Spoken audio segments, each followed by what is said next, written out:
Hoje eu queria trazer um aprendizado baseado na história do jovem Daniel.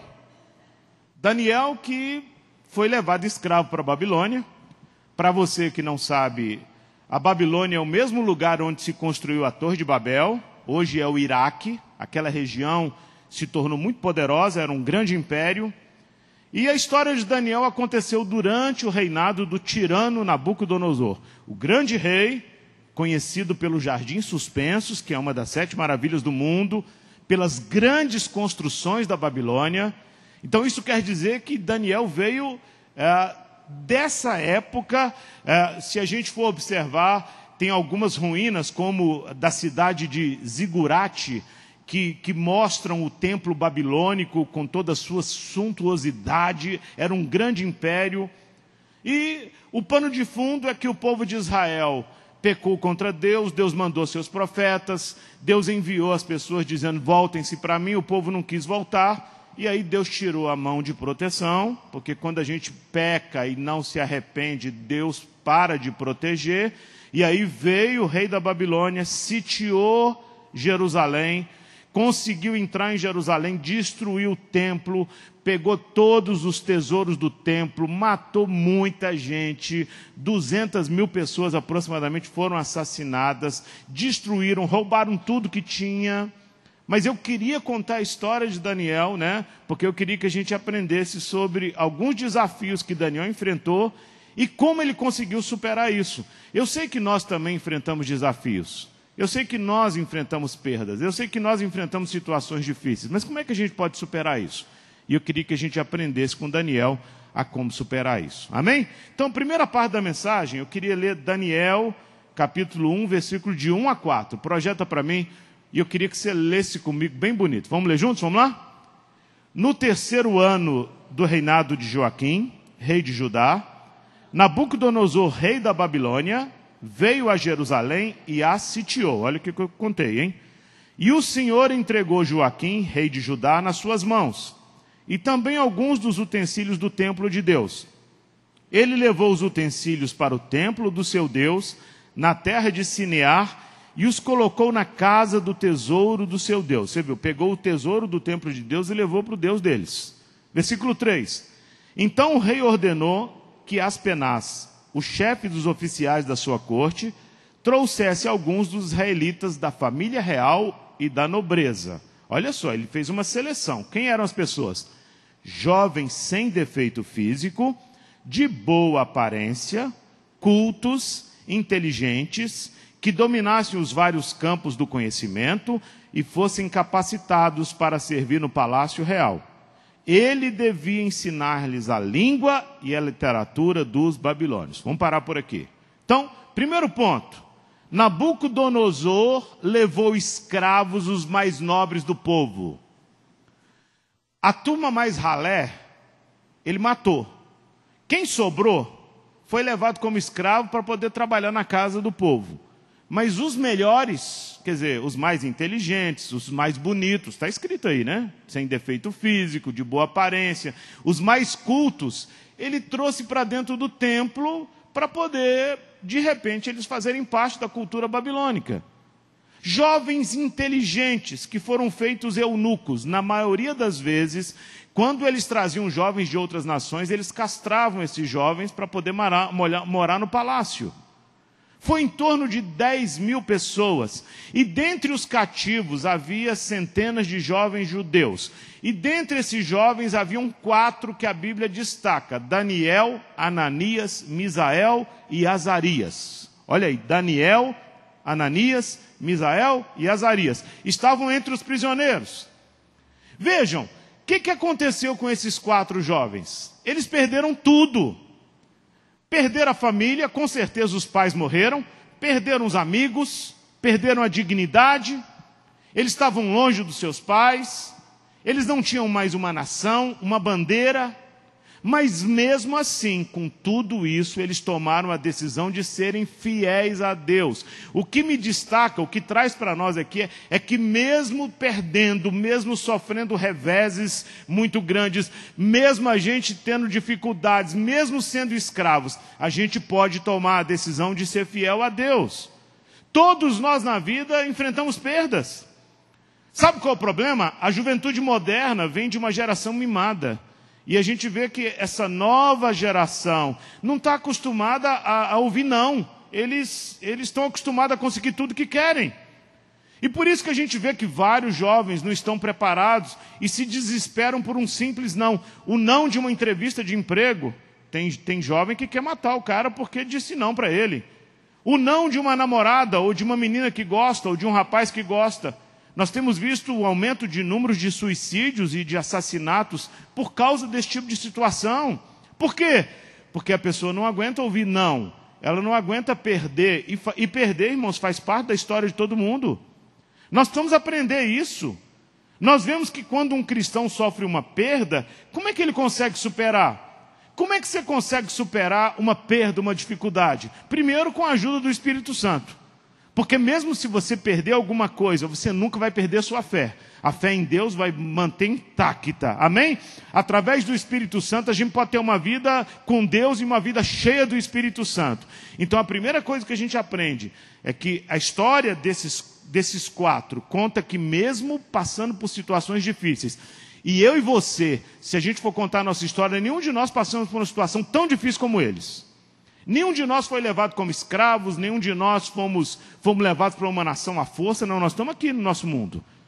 E mesmo assim eles mantiveram sua fé em Deus e mantiveram-se fiéis a Deus. Então é possível ser fiel a Deus mesmo na adversidade. Quantos entendem isso? Digam amém.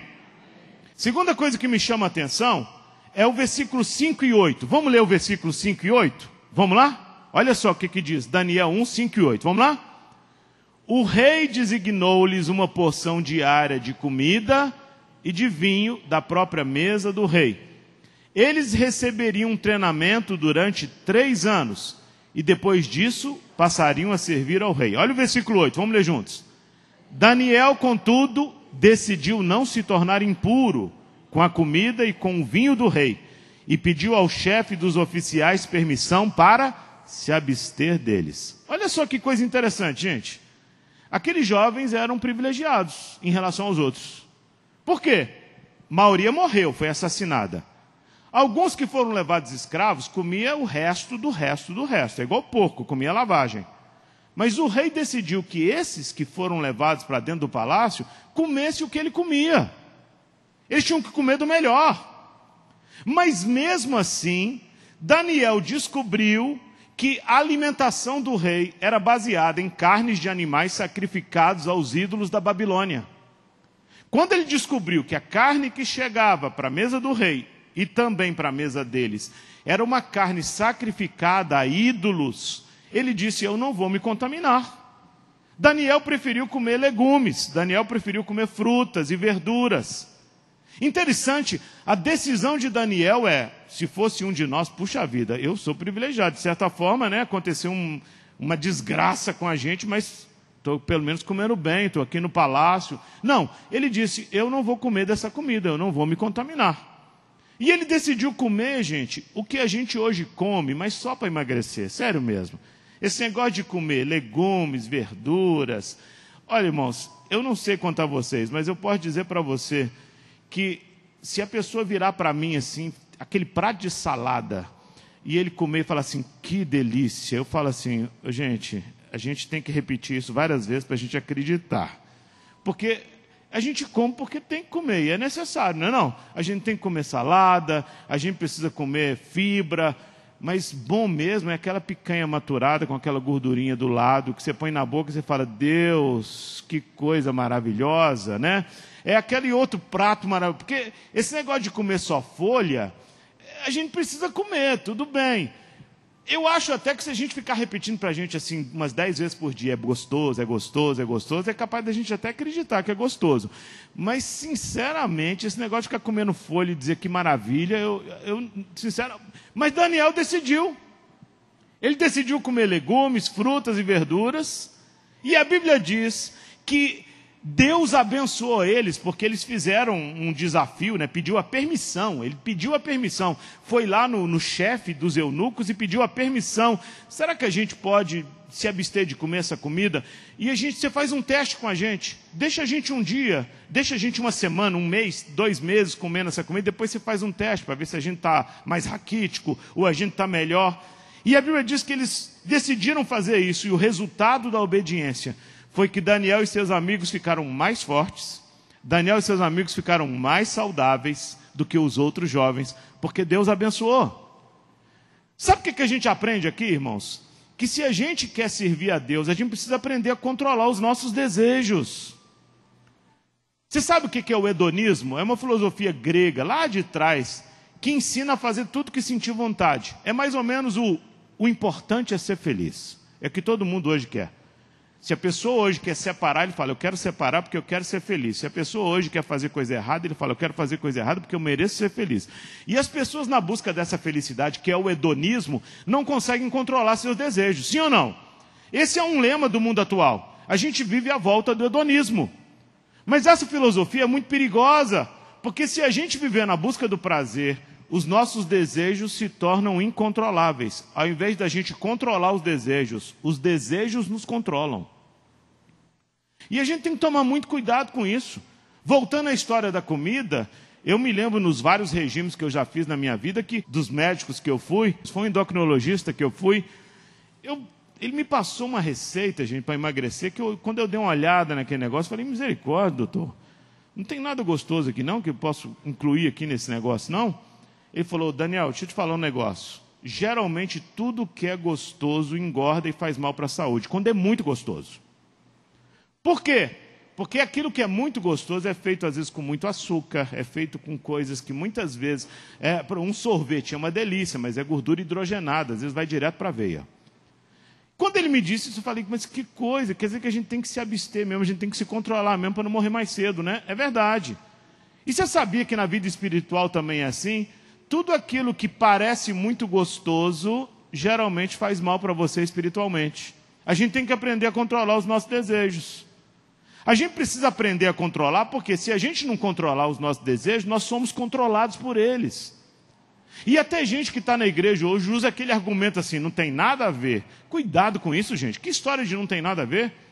A gente vive hoje numa época em que as pessoas dizem, não tem nada a ver, não tem nada a ver. E vão deixando os seus desejos mandarem neles. A gente precisa buscar o domínio próprio. Tem um texto em Provérbios que fala assim, o valente, o corajoso, não é aquele que conquista uma cidade, mas é aquele que consegue dominar a si mesmo. Porque o mais difícil, irmão, não é juntar um exército e dominar uma cidade. O mais difícil é dizer não para as nossas vontades. O mais difícil é dizer não para os nossos desejos. O mais difícil é dizer não para aquilo que não presta, que parece bom. É igual a cocaína. Quem já mexeu com isso sabe disso. A primeira cheirada leva você nas nuvens. Eu estou dizendo isso, mas eu nunca cheirei, tá? É a história dos outros. Graças a Deus, porque eu não quero me tornar escravo desse trem.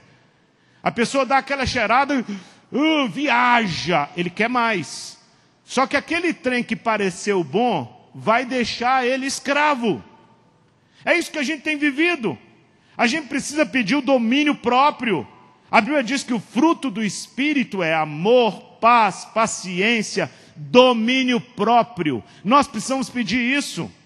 Nós precisamos entender quando Jesus disse lá em Lucas 9, dizendo assim, se alguém quer vir após mim, negue-se a si mesmo, tome a sua cruz e siga-me. Jesus está dizendo, você quer me seguir, tem que renunciar. Nem tudo que é bom, né, é gostoso, é bom para você.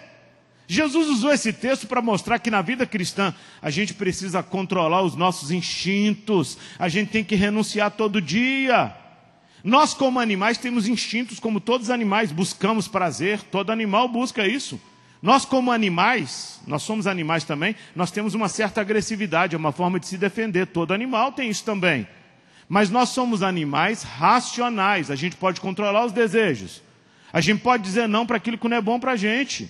Mas a gente vive num mundo que parece que tem só dado corda para os nossos desejos. O que a gente aprende aqui, que mesmo vivendo num mundo licencioso, Daniel decidiu controlar os seus desejos. E eu queria dizer uma coisa a você, aprenda a controlar seus desejos, se você quer experimentar o melhor de Deus na sua vida. Quem está entendendo isso, diga amém. Terceira coisa que me chama a atenção, está lá no versículo 6 e 7. Coloca para mim aí o versículo 6 e 7. Olha o que está... Vamos ler juntos? Vamos lá? Entre esses estavam alguns que vieram de Judá. Qual é o nome deles? Misael e Azarias. Qual era o nome deles, gente?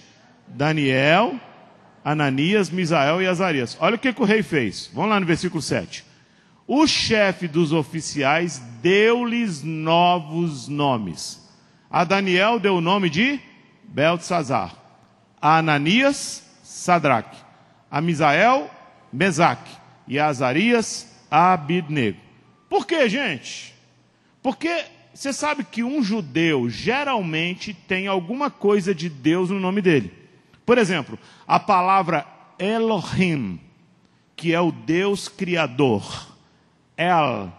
Você vai ver que muitos nomes judeus terminam em El ou começam com EL. Por exemplo, Daniel.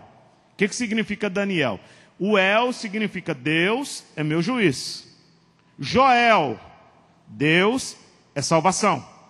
Então a gente vê vários nomes no hebraico que tem a conjugação do nome de Deus. Assim como o nome Jeová, que significa o eterno. Então Deus se manifesta através de Elohim, Deus se manifesta através de Jeová. Amém, gente? Jeová é o nome de Deus. E aí a gente vê, por exemplo, Jesus é uma palavra composta do nome de Deus. José é uma palavra composta do nome de Deus.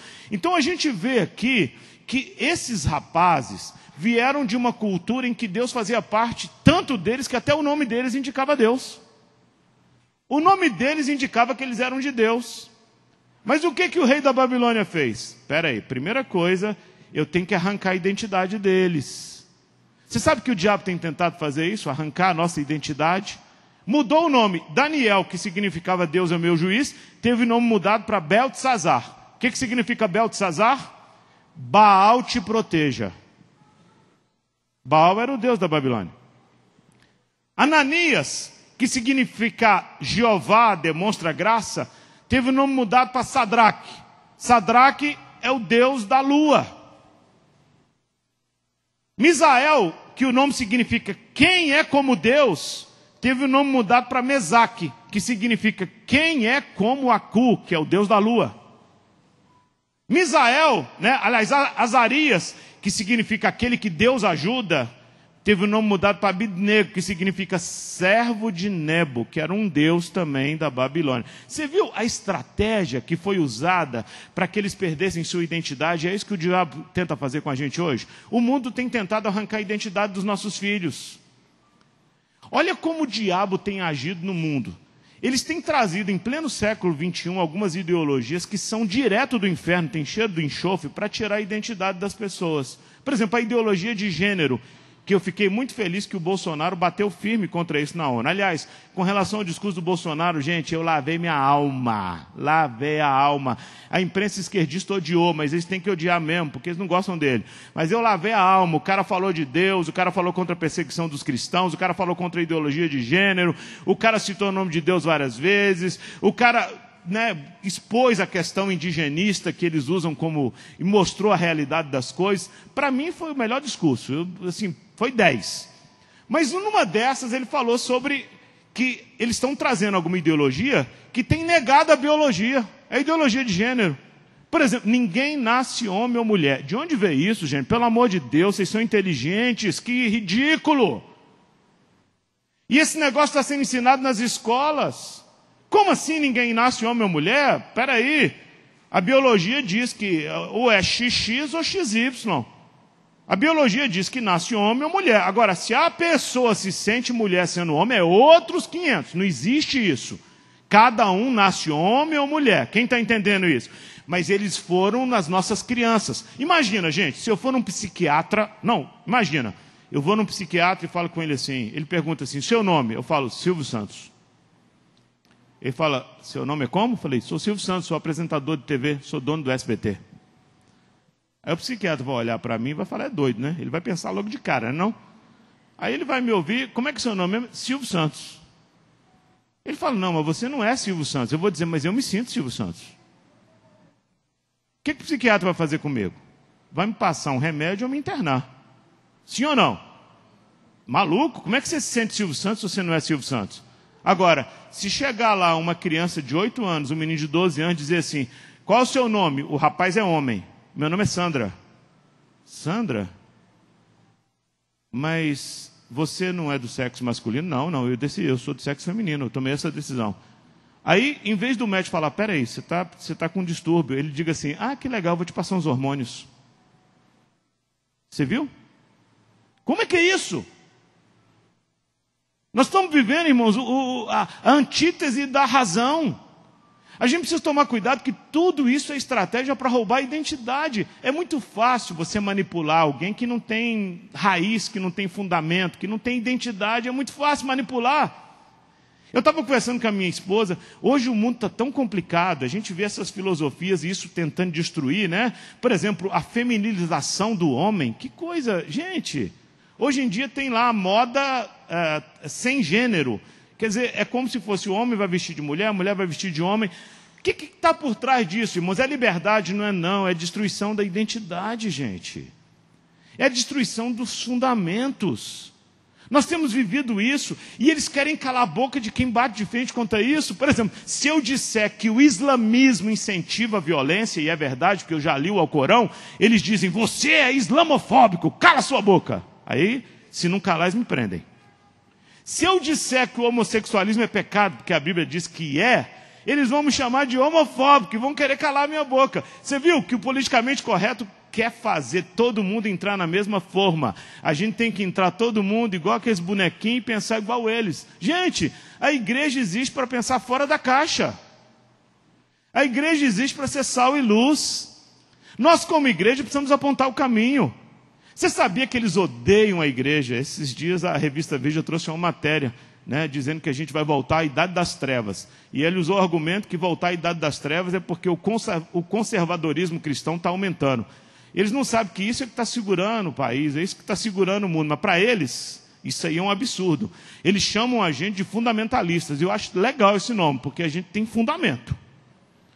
Fundamento na palavra, fundamento em Deus. Mas eles usam isso como jargões. Não é verdade? A gente não é bombardeado? Sim ou não? Mas querem arrancar nossa identidade. Eu estava conversando com a minha esposa, falei, bem, a gente já está numa idade assim, né?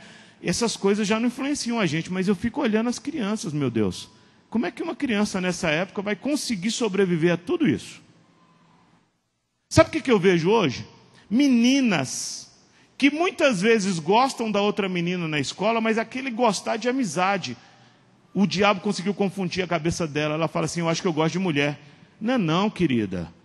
A gente tem amigas mulheres. Eu, quando era criança, eu tinha os meus amigos homens. Mas não era gostar deles no sentido sexual. Eu gostava deles como amigo. Mas o diabo inverte hoje. Aí as meninas, e tem muitas adolescentes chegando aqui, que dizem assim, eu acho que eu não gosto de homem, eu gosto de mulher. Não, é porque você vai ter sempre amigas mulheres que são conselheiras, que vão te entender muito mais do que homens. Mas o diabo está invertendo as coisas, está deixando a cabeça dos nossos filhos tudo embaralhado. As pessoas não têm sabido discernir. Isso é uma estratégia para destruir os fundamentos. A Bíblia diz assim, não vos conformeis com este mundo.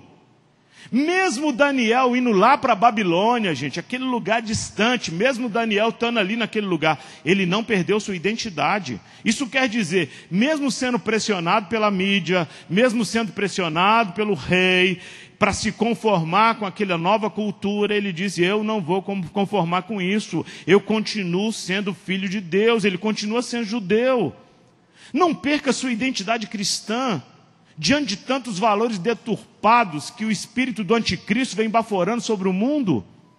A ONU deixou de ser a Organização das Nações Unidas para poder ser a sede do globalismo e da destruição da civilização judaico-cristã. Eu tenho dito isso sempre. A ONU foi criada, e quando foi criada, foi com um objetivo muito grande. Vamos evitar guerras. Se tem que resolver um problema, a gente senta aqui e resolve. Até aí tudo bem. Mas aí a ONU agora está achando que ela é a dona dos países. E ela tem financiado com muito dinheiro que todos os países aprovem o aborto como política de Estado, aprovem a questão da ideologia de gênero. Vem tudo da Unesco, gente.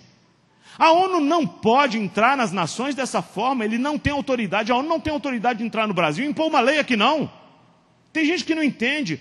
é a Organização das Nações Unidas. Quer dizer, as nações sustentam a ONU, mas não pertencem à ONU. Qualquer nação pode sair da ONU se quiser. Nós precisamos entender, porque se a gente entrar nisso, o espírito do anticristo dominou a ONU e tem baforado esses novos valores e vários países já estão dominados, irmãos. Graças a Deus ainda tem um enfrentamento aqui no Brasil. Graças a Deus aqui ainda tem, né, um povo que está dizendo não, não, não, mas tem países que já foram dominados. Tem países que já virou terra de ninguém, gente. Que situação que nós estamos vivendo. Sabe o que Deus está dizendo para nós? Você pode até mudar de país, mas você continua sendo cristão. Pode dizer uma coisa para você? Eu sou brasileiro e cristão, mas eu sou mais cristão do que brasileiro. Como assim, pastor? O fundamento que eu tenho é baseado na palavra de Deus e no cristianismo. Se chegar um dia essa nação virar islâmica, eu continuo sendo brasileiro, mas eu sou cristão. Quem está entendendo isso? Nós não vamos abrir. Daniel foi para a Babilônia. Tentaram mudar o nome dele para arrancar a identidade dele. Ele dizia, eu continuo sendo judeu. Meu nome é Daniel, sou filho de Deus. Nós não podemos deixar que essas coisas do mundo arranquem nossa identidade. Nosso compromisso com Deus está acima de qualquer coisa. Nosso compromisso com Deus está acima de qualquer situação. E nós, como igreja, precisamos indicar. Por que às vezes o pessoal fala assim, não, mas o pastor toca em alguns assuntos? Eu toco, irmãos, porque nós como igreja precisamos tocar. Tem gente que tem uma deturpação do que significa amar. Amar não é deixar fazer o que quer. Pai que deixa fazer o que quer não está amando. Amar é direcionar, amar é corrigir, amar é... Sabe qual é o melhor amigo? Não é aquele que você fala uma besteira e ele fala assim, vai lá, cara, vai lá, pô. Faça aí, seja feliz. O melhor amigo é aquele que fala, cara, não faz isso não, cara, você está indo para o buraco, rapaz. Para, pensa. Você já olhou o que a Bíblia diz? Não, meu amigo, vou orar por você, cara. Não, vem cá, não faz isso não. Esse é amigo de verdade. Aquele que fala, faz o que você quiser, não é amigo não. Não é. Como é que você vai deixar alguém para o buraco sendo amigo e não vai falar nada? Como é que nós vamos deixar a nação ir para o buraco e não vamos manifestar como luz e sal na terra? Isso quer dizer que a Bíblia diz que Deus corrige a quem ama. Deus, por amor, corrige. Olha que interessante. Nós também, eu como pai, já corrigi meus filhos. Eu como filho já fui corrigido pelo meu pai. Na época eu fazia beicinho, né? Não, porque ninguém gosta de apanhar. Mas hoje eu louvo a Deus, porque quando meu pai me deu uma surra, ou as surras que eu levei, é porque eu estava indo por caminhos errados. E a surra foi para dizer, filho, volta para cá. E meu pai tinha uma mania, gente, quando ele ia bater na gente, a gente perguntava, quantas cintadas você vai dar, pai? Aí ele pensava e dizia, eu vou dar 5. Só que ele empolgava. Aí ele começava 1, e a gente contava junto, 2, 3, 4, 5, 6. Pai, você disse que era 5. Falei, não, agora vai mais. E meu pai tinha uma mania que a gente achava um absurdo, mas hoje eu vejo. Se era briga de irmãos, porque eram 4 homens, a gente brigava sempre, né? Ia jogar bola, um queria ser melhor do que o outro, ia jogar bolinha de gude, ia jogar ping-pong. Então era uma guerra lá em casa, assim, porque a gente era muito, disputava sempre, era muito competitivo. Quando a gente brigava um com o outro, às vezes meu pai colocava um numa perna, outro no outro e mandava pedir desculpa. Você estava querendo matar o irmão, senhor? Você sabe quando você olha para o seu irmão e fala assim, eu vou matar ele. E meu pai fala, olha, peça perdão. Primeiro a Deus e depois a seu irmão. Gente, aquilo era um horror para mim. Eu tinha que olhar para aquela cara lambida do meu irmão que aprontou e falar assim, me perdoa, meu irmão. E meu pai ainda falava, não, você não pediu de coração não, pede direito. Aí a gente tinha que falar, meu irmão, me perdoa. E aí depois ainda orava junto. Ele colocava a gente junto, orando, e a gente tinha que orar junto. Às vezes a gente saía de lá com raiva da oração. Mas sabe que aquilo foi bom? Você sabe que foi bom? A gente precisa controlar os nossos instintos, sim ou não? A gente aprende a socializar em casa. A gente até aprende a competir em casa, mas uma competição boa. Então vamos ver o outro texto aí, por favor. Olha aí, Daniel 1,17. Como consequência de tudo isso que eu falei. Vamos ler juntos? A esses 4 jovens, Deus deu sabedoria e inteligência para conhecerem todos os aspectos da cultura e da ciência. E Daniel, além disso, sabia interpretar todo tipo de visões e sonhos. Aí, você viu aquele texto que nós lemos? Quem honra a Deus é honrado por Deus? Às vezes você fala, não, pastor, eu estou seguindo a Deus, mas eu sofro tanta perseguição. A Bíblia diz lá em Malaquias, no fim você vai ver a diferença entre aquele que serve e aquele que não serve a Deus. Daniel foi maior do que a Babilônia. Ele continuou no topo da Babilônia por 4 reinados seguidos. Nabucodonosor saiu, entrou Dario, entrou outro, e Daniel continuou sendo um instrumento de Deus para abençoar aquela nação. Daniel foi o intercessor que fez com que Israel voltasse para sua terra.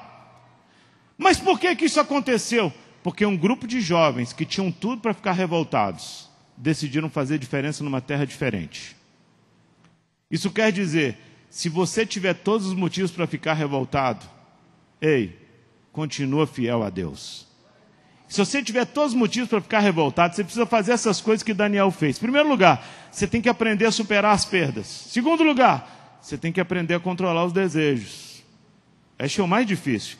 Em terceiro lugar, não deixe ninguém roubar a sua identidade em Cristo. Aquilo que você é em Cristo. Por mais que você esteja na faculdade e você é bombardeado o tempo todo com novos valores, não deixa o diabo roubar a sua identidade. Aquilo que Deus colocou no seu coração, você vai cumprir. Amém, gente? Cada um de nós sendo instrumento de Deus. Por isso que a gente precisa estar mais perto de Deus, por isso que você vem na igreja, por isso que você ouve palavra como essa, porque palavra como essa só na igreja mesmo. Lá fora você não ouve isso não. Se vier um jornalista que ouvir minha pregação, ele vai fazer uma matéria. O cara é homofóbico, fascista, ele é islamofóbico. Por quê? Porque os valores da Bíblia se tornaram um horror para o mundo. Mas Deus continua sendo Deus. Ele não mudou. E amar significa direcionar. Quando a gente fala isso, não é para poder apontar, porque Deus ama o pecador, mas Ele abomina o pecado. E a igreja precisa dizer o que é pecado, porque senão fica sem noção. É o que nós estamos vivendo hoje, um mundo sem noção de nada. O importante é ser feliz. Que isso? Quem vai ser feliz fora da vontade de Deus, gente? Quem vai ser feliz fora da vontade de Deus? Ninguém. É por isso que a gente precisa aprender, sabe? A Bíblia diz que o rei fez testes. Daniel se destacou também como profeta. Daniel tomou uma decisão de buscar uma vida santificada, mesmo longe de casa, mesmo longe da família. Daniel e seus amigos decidiram dizer não. A ponto de os 3 amigos de Daniel, né, que a Bíblia já fala como Mesaque, Sadraque e Abednego, um dia o rei, já se achando Deus, o cara megalomaníaco, ele fez uma estátua dele, de mais de 6 metros de altura, e falou o seguinte, eu vou tocar a trombeta 6 vezes e todo mundo vai ter que se ajoelhar diante de mim, porque eu sou Deus agora. O que aconteceu? Tocou a trombeta, 3 ficaram de pé. Quais eram os 3? Sadraque, Mesaque e Abednego. Aí o rei ficou muito nervoso e falou, eu vou aquecer a fornalha de novo 7 vezes, e eu vou dar mais uma chance. Vou tocar de novo a trombeta e os instrumentos 6 vezes. E todo mundo vai ter que se ajoelhar. Se não se ajoelhar, eu vou jogar naquela fornalha. Talvez se fosse alguns, né, desse pessoal assim, não tem nada a ver, dizer assim, eu vou só ajoelhar aqui, qual o problema? Depois eu finjo. Não ajoelhei não. Não. Sabe o que eles disseram? Nós não nos ajoelharemos diante dessa estátua. A gente só se ajoelha diante de Deus. E tem mais. Se Deus quiser nos livrar, Ele pode, mas se Ele não quiser, a gente morre, mas não se ajoelha diante dessa imagem. Gente, tem que ser muito macho para fazer isso. Eles disseram, se Deus não quiser livrar a gente morre, mas não se ajoelha. O que aconteceu? Tocou as trombetas, os 3 ficaram de pé de novo. O rei ficou com muita raiva, mandou jogar eles lá dentro da fornalha ardente. Quem chegou perto para jogar morreu, de tão quente que estava a fornalha. E de repente o rei olha, tem 4 andando lá dentro. Olha, nós não jogamos 3, mas tem 4, e o quarto parece como filho dos deuses. Quem era esse quarto? Era Jesus andando junto com eles. Eu queria dizer uma coisa, vale a pena ser fiel, porque mesmo na fornalha, Deus não te abandona. Você pode até ser jogado lá, mas Deus está lá com você. E é isso que a gente precisa aprender, é isso que a gente precisa caminhar, porque o Deus de Daniel é o nosso Deus. É o mesmo Deus. E Deus espera que a gente, nesse momento tão conturbado em que o espírito do anticristo tem dominado o mundo, que nós sejamos luz e sal. Que nós possamos defender os valores de Deus, que cada um de nós sejamos instrumentos para a transformação do mundo. Quem aprendeu mais um pouquinho? Quem está aprendendo aqui? Amém? É fácil? Não, mas é possível. Com o Espírito Santo na sua vida é possível. O Espírito Santo dá a gente controle. O Espírito Santo dá a gente direção, dá força para dizer não. E outra coisa, lá na frente você vai dizer, valeu a pena. Valeu a pena.